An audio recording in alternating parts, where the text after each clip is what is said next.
Hello friends, welcome to my channel startup classes. Friends, आज हम एक बिल्कुल नई वैकेंसी के बारे में बात करेंगे जो आने वाली है। वो है यूपी पीसीएस जीआईसी लेक्चरर और एलटी ग्रेड्स टीचर की। फ्रेंड्स, जीआईसी लेक्चरर की जो वैकेंसी है 2021 और 22 में देखने को मिली थी, उसके बाद नहीं आई। और एलटी ग्रेड तो 2018 में आई थी, जिसके बाद ये परीक्षा नहीं आई। तो आज इस वीडियो में बात करेंगे कि इसका विज्ञापन कब आएगा, परीक्षा कब होगी, और क्या ये भी यूपी टीजीटी के एग्जाम की तरह फिर से डिले हो जाएगी। तो फ्रेंड्स, इस वीडियो में मैं आपको जीआईसी लेक्चर से रिलेटेड, एलटी ग्रेड से रिलेटेड सब कुछ बताने वाला हूँ। क्या इनकी एलिजिबिलिटी होने वाली है, एग्जाम पैटर्न, सिलेबस, कब विज्ञापन आएगा, परीक्षा कितने दिनों बाद होती है, और इनके डिले होने के क्या चांसेस हैं। तो फ्रेंड, चलिए शुरू करते हैं फिर अपनी वीडियो को। सबसे पहले हम बात करेंगे विज्ञापन कब। देखिए, विज्ञापन की बात करते हैं। न्यूज़पेपर में एक न्यूज़ आज की डेट में आई थी, एलटी ग्रेड शिक्षक व प्रवक्ता के 9000 से अधिक पदों पर भर्ती। तो इन्होंने कहा कि एलटी ग्रेड शिक्षक की भी लेके आ रहे हैं और प्रवक्ता के जो पद हैं उनके भी लेके आ रहे हैं। तो इनके 9000 से ज़्यादा पद आएंगे। 9000 से ज़्यादा पद मतलब कि एक बहुत अच्छी वैकेंसी होती है फ्रेंड्स, क्योंकि अभी हमने देखा यूपी टीजीडी में भी हमें केवल 3000 पद देखने को मिले, विच इज़ नॉट मच। ठीक है, तो इसमें 9000 पद हैं, तो काफ़ी अच्छी इसमें संख्या होगी। माध्यमिक शिक्षा निदेशालय ने यूपीपीसीएस को विषयवार आरक्षण के लिए भेजा अधियाचन। तो इन्होंने क्या करा है कि जो माध्यमिक शिक्षा निदेशालय उसने यूपीपीसीएस को विषयवार आरक्षण के लिए अधियाचन भेज चुके हैं। अब इसके अधियाचन के बेस पे जो भी विषयवार वैकेंसी निकल के आएंगी उसका हमें इंतजार है, उसका विज्ञापन जल्दी हमें देखने को मिल सकता है। अप्रोक्सीमेटली अगर मैं कहूँ तो 1 से 2 महीने के अंदर ही आपको इसका विज्ञापन देखने को मिलेगा। तो फ्रेंड्स, इसकी हमें तैयारी शुरू कर देनी चाहिए, क्योंकि 9017 पदों के लगभग ये बोल रहे हैं कि इसकी वैकेंसी है। और एलटी ग्रेड का जो लास्ट एग्जाम आया था 2018 में आया था। तो अगर हम देखें तो इसके साथ इसमें कंपटीशन भी बढ़ जाता है, क्योंकि 2018 से लेके 2025 यानी 7 साल के करीब इसके एग्जाम को हो गए। लास्ट जो मुझे याद है इसका एग्जाम जुलाई में हुआ था, जुलाई 2018 में, 27 जुलाई 2018 में इसका एग्जाम हुआ था। और उसके बाद से लेकर अगर मैं आज की डेट में देखूँ तो काफ़ी एक लंबा टाइम हो गया, लगभग 7 साल हो गए। तो 7 साल में काफ़ी सारे कैंडिडेट ऐसे हैं जो इस वैकेंसी का इंतजार कर रहे हैं। तो फ्रेंड्स, ये वैकेंसी बहुत ही ज़्यादा अच्छी है एलटी ग्रेड की और प्रवक्ता की। इस वैकेंसी बारे में डिटेल में बताऊंगा। अब एक्सपेक्टेड करते हैं कि इनकी परीक्षा कब होती है, एक बार मैं आपको ओवरव्यू बता देता हूं। मान लीजिए आपका जो विज्ञापन है हमें जुलाई में देखने को मिल जाता है। अगर हम ये मान के चलते हैं कि जुलाई से अगस्त में 2025 में इसका विज्ञापन अगर आ जाता है, तब और इससे लेट होता है तो कोई बात नहीं, अगर आ जाता है तब हमारी जो परीक्षा है एक्सपेक्टेड क्या होगी, परीक्षा हमारी एक्सपेक्टेड इसकी जो होती है लगभग 4 महीने बाद होती है। कितने महीने बाद होती है? 4 महीने बाद, यानी कि लगभग हमें ये देखने को मिल सकती है तो दिसंबर में या फिर जनवरी में ये परीक्षा हमें देखने को मिल सकती है। दिसंबर से लेकर जनवरी के बीच ये परीक्षा हमें देखने को मिल सकती है। तो फ्रेंड्स, बहुत ही ज़्यादा अच्छी वैकेंसी आने वाली है। आप इसकी तैयारी अगर अभी से करेंगे तब 6 महीने में जाके इसका सिलेबस आपका कंप्लीट हो जाएगा विद टेस्ट, क्योंकि पेपर का लेवल बहुत अच्छा होता है। चलिए पेपर की बात करते हैं। पेपर देखिए, पहले आपको मैं ये बता दूं कि जो ये वैकेंसी होती है किस कॉलेज के लिए होती है। फ्रेंड्स, सबसे पहले तो मैं यूपी के कॉलेजेस को कैटेगराइज कर देता हूँ जो इंटर कॉलेज होते हैं। देखो, यूपी के इंटर कॉलेज अगर आपको नहीं पता है तो मैं बताता हूँ आपको। 3 टाइप के इंटर कॉलेज होते हैं फ्रेंड्स। पहले वाले को हम कहते हैं अशासकीय सहायता प्राप्त, तो मैं शॉर्ट में लिखूंगा अशासकीय सहायता प्राप्त। ठीक है फ्रेंड्स, ये होते हैं पहले टाइप के कॉलेज। दूसरे टाइप के होते हैं राजकीय इंटर कॉलेज। और फ्रेंड्स, तीसरे होते हैं सेल्फ फाइनेंस्ड, यानी कि जो प्राइवेट कॉलेज जिन्हें हम बोलते हैं, ये हम बोलते हैं प्राइवेट।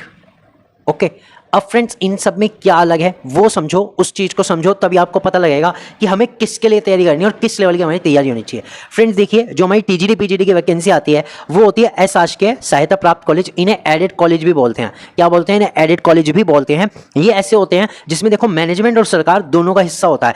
मैनेजमेंट पूरे स्कूल को चलाता है और सरकार शिक्षकों की नियुक्ति के लिए और स्कूल चलाने के लिए खर्च प्रोवाइड करती है। ये होते हैं अशासकीय सहायता प्राप्त। दूसरा आते हैं राजकीय इंटर कॉलेज, जिनका पूरा का पूरा जो डिपार्टमेंट है वो सारा का सारा सरकार है। तो इंटर कॉलेज, जो राजकीय इंटर कॉलेज होते हैं, पूर्ण रूप से सरकार पर आश्रित होते हैं।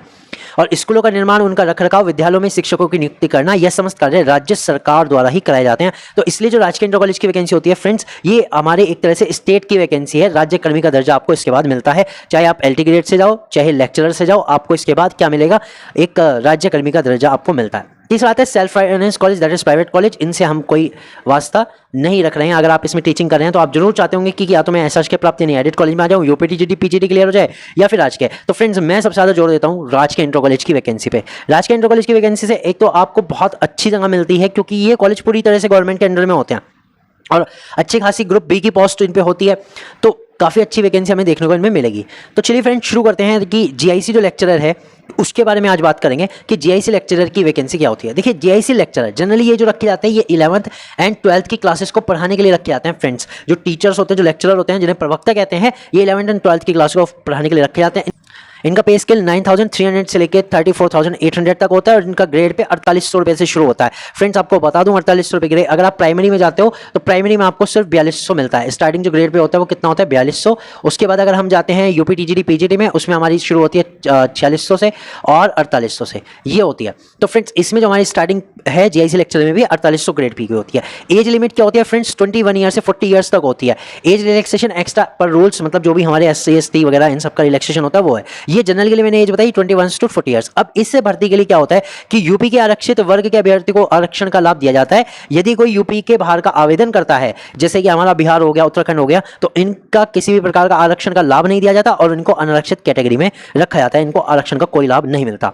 फ्रेंड ये बात हो गई। अब देखते हैं इसके लिए एसेंशियल क्वालिफिकेशन क्या है। फ्रेंड जीआईसी लेक्चरर के लिए अगर मैं बात करूं, जीआईसी लेक्चरर यानी प्रवक्ता पद के लिए, तो इसकी जो क्वालिफिकेशन है सिर्फ एक पोस्ट ग्रेजुएट डिग्री है जो किसी एक मान्यता प्राप्त आपके विश्वविद्यालय से होनी चाहिए। ठीक है, मान्यता प्राप्त संस्थान से एक पोस्ट ग्रेजुएट की डिग्री आपको चाहिए, ना इसमें आपको बीएड चाहिए, ना ही कोई एक्स्ट्रा टेट वगैरह इसमें चाहिए होता है। सिर्फ और सिर्फ पोस्ट ग्रेजुएट की आपके पास डिग्री होनी चाहिए, ये इसके लिए मेन है। अब बात करते हैं अगर एलटी ग्रेड की मैं आपको बताऊं तो एलटी ग्रेड के लिए आपको क्या चाहिए होता है। एलटी ग्रेड के लिए आपको दो चीजें चाहिए होती है फ्रेंड्स। एक तो चाहिए होती है ग्रेजुएशन और ग्रेजुएशन के साथ साथ आपको चाहिए होती है बीएड। फ्रेंड्स एलटी ग्रेड के लिए दोनों चीज चाहिए, ग्रेजुएशन प्लस बीएड। अब बात करते हैं एग्जाम पैटर्न की। फ्रेंड्स अगर मैं जीआईसी लेक्चरर की बात करूं तो जीआईसी जो लेक्चरर है उसका जो एग्जाम पैटर्न होता है वो कुछ इस टाइप का होता है, ध्यान से सुनिएगा फ्रेंड्स। इसमें एक तो होती है स्टेज प्री और एक होती है मेंस। ठीक है, दो स्टेज का एग्जाम है, स्टेज नंबर 1, स्टेज नंबर 2, दो स्टेज होती है प्री और मेंस। इंटरव्यू पहले होते थे, इंटरव्यू अब नहीं होता, ना जीआईसी लेक्चरर में होता ना ही एलटी ग्रेड में होता। अब एलटी ग्रेड की बात करते हैं, इसका सिर्फ एक एग्जाम होता है, सिर्फ एक एग्जाम 120 नंबर का आपका इसमें आता है, 120 नंबर का आपका पेपर आता है इसमें।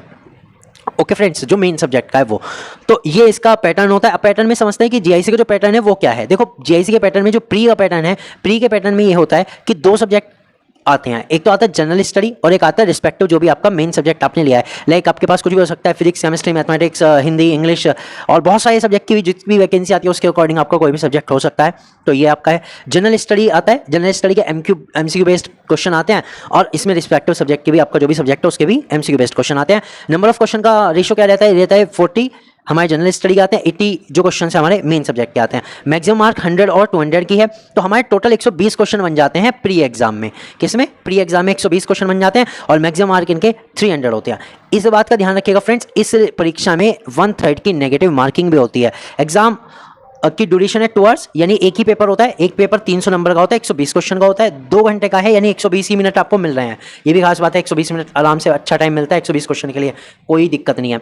लेकिन 1/3 की नेगेटिव मार्किंग है, तो इससे हमें सेव करके चलना पड़ेगा। ठीक है, और प्री परीक्षा में मिनिमम क्वालिफाइंग मार्क्स होंगे अनरिजर्व और ओबीसी कैटेगरी के लिए 40% होते हैं और जो फिर हमारे SC ST है उनके लिए 35% है। एक बात क्लियर होगी। ठीक है, प्री में हमारा क्वालिफाइंग हो गया। क्वालिफाइंग के बाद जो प्री क्वालिफाई करते हैं उनमें 13 गुना अभ्यर्थी मुख्य परीक्षा के लिए सफल घोषित किए जाते हैं।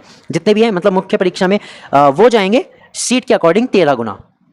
ओके, और जो मेरिट है वो केवल मुख्य परीक्षा के आधार पे बनती है। प्री एग्जाम के आधार पे केवल आप मेंस में जाते हो, उससे कोई मेरिट नहीं बनती।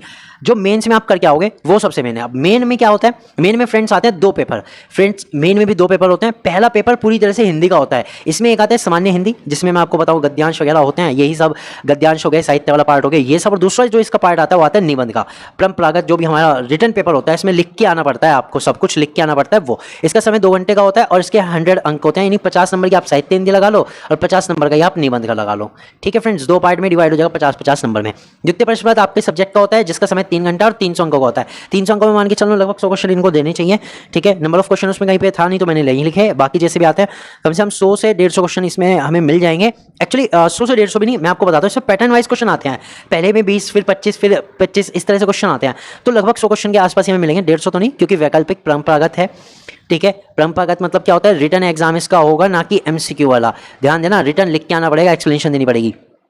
दैट्स इट फ्रेंड्स, ये चीज़ हो गई। अब सिलेबस की बात करता हूँ, तो देखो सिलेबस में मैंने बताया कि प्री में जनरल स्टडी आता है एक चीज़, और जो मेंस होता है उसमें हिंदी आता है 2 चीज़। तीसरी बात, जो आपका सब्जेक्ट है प्री में MCQ बेस्ड आता है मेंस में रिटर्न बेस्ड आता है। ये इसके चेंजेस है। तो प्री में जनरल स्टडी में आप देख सकते हो जनरल साइंस भी आता है, history of India, Indian national movements और Indian polity, economy and culture, Indian agriculture. तो इस तरह से जो भी हमारे जनरल स्टडी के सब्जेक्ट हैं सारा का सारा जीएस पूरा का पूरा कंप्लीट आ जाता है, हमें कंप्लीट करना पड़ेगा। इसके साथ हमारी लॉजिकल रीजनिंग वगैरह भी इसमें थोड़ी सी आती है, न्यूमेरिकल एबिलिटी, लॉजिकल रीजनिंग, ठीक है। ये सब हमारा एप्टीट्यूड वगैरह इसमें सिंपल लेवल का आता है, अर्थमेटिक 8th लेवल तक का आता है, अर्थमेटिक, अलजेब्रा, ज्योमेट्री। तो बहुत ही बेसिक सा आता है इसका जनरल स्टडी, इतना कुछ नहीं। लेकिन आपकी जीएस अच्छी होनी चाहिए, क्योंकि जनरल स्टडी में मेन चीज है, एप्टीट्यूड तो हो जाएगा लेकिन जनरल स्टडी मेन है, वो आपको आपकी तैयार करनी पड़ेगी। बात करते हैं आपका मेंस में जो हिंदी का पेपर आता है उसमें क्या होता है। तो उसमें देखो मेंस के हिंदी पेपर में सबसे पहले आता है अपठित गद्यांश, उसके बाद आता है ये जैसे हमारा जो साहित्य वाला पार्ट है, विलोम शब्द हो गए, पर्यायवाची, तत्सम, तद्भव, इस तरह से पूरा हिंदी का सारा कुछ आ जाता है इसमें, ग्रामर वगैरह, ठीक है।